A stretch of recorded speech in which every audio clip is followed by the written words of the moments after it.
Welcome to the first of a two-part video introducing the concept of abstraction.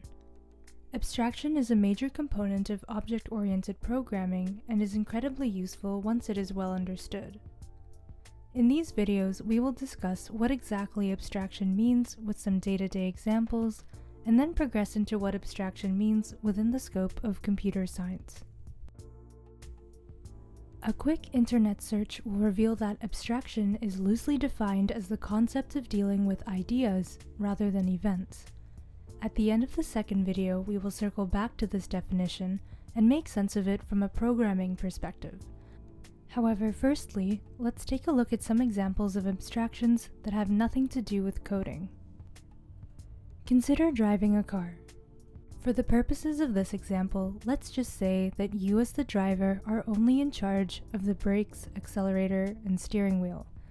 While you are driving the car, you need to understand what the pedals and the wheel do, so if you see a red light, you should be stepping on the brakes.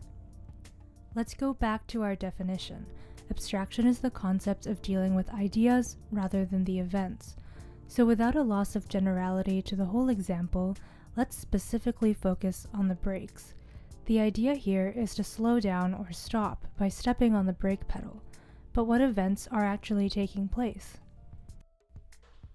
When you step on the brake pedal, the force exerted by your leg onto the pedal itself is amplified by mechanical leverage and the brake booster. A piston moves into the cylinder and releases hydraulic fluid. This brake fluid is then forced around the entire braking system of your car through a network of brake lines and hoses.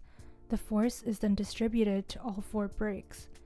The friction created between the brake pads and the rotors is ultimately what slows down or stops your car. So, why is this abstract? Fortunately, the driver of the car does not need to understand the mechanisms by which the brakes work. It also doesn't matter what kind of braking system the car uses. Whether it's drum brakes or disc brakes, it doesn't matter or concern the driver at all. They only need to understand what the brakes do and when to use them. In other words, details of functionality are hidden from the driver. This is abstraction. Now consider some fictitious character Jane Doe. While talking about her, you might say she is really friendly. The pronoun she here is an abstraction as we are hiding some details like her name and other identifying characteristics.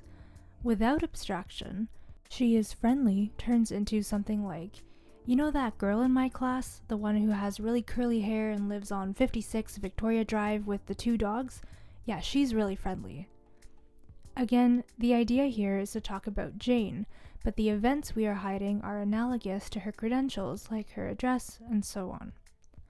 There are many examples of typical activities that involve abstraction: natural language, driving a car, and of course, programming, which we are about to get into right after we introduce the concept of levels of abstraction.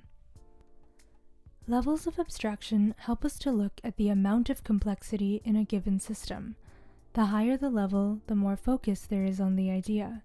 The lower the level, the more focus there is on the events or the details. Let's take a look at the example with the car's brakes again. The highest level would simply be slowing down the vehicle. One level down, applying the brakes, and so on and so forth as you can see here. But how do we decide what goes at which level? At the highest level, we have our goal, which is ultimately to slow down the car. To move down a level, we should be able to answer the question, how? So to get from level 4 to level 3, we should be able to answer the question, how do we slow down the car? The answer, using the brakes, is level 3. To get to level 2 from level 3, we must answer the question, how do the brakes work? You can repeat this process until the question how can't be answered, or until you don't need to answer it anymore. So what do I mean by you might not need to answer it anymore? For example, an engineer designing the brakes will be concerned with forces like friction and inertia, so they would be concerned with very low levels of abstraction here. But the mechanic that maintains the brakes would be concerned with a higher level like level 2, which has more to do with the functions of the brakes themselves. This is exactly why levels of abstraction are important to understand. Work can be done at different levels without affecting the system's ability to function. Further, you do not need to understand the levels of abstraction that are below your current level in order to use the system. Now that you understand the basics of abstraction and how to conceptualize different levels of it, we can start talking about abstraction's importance in computer science.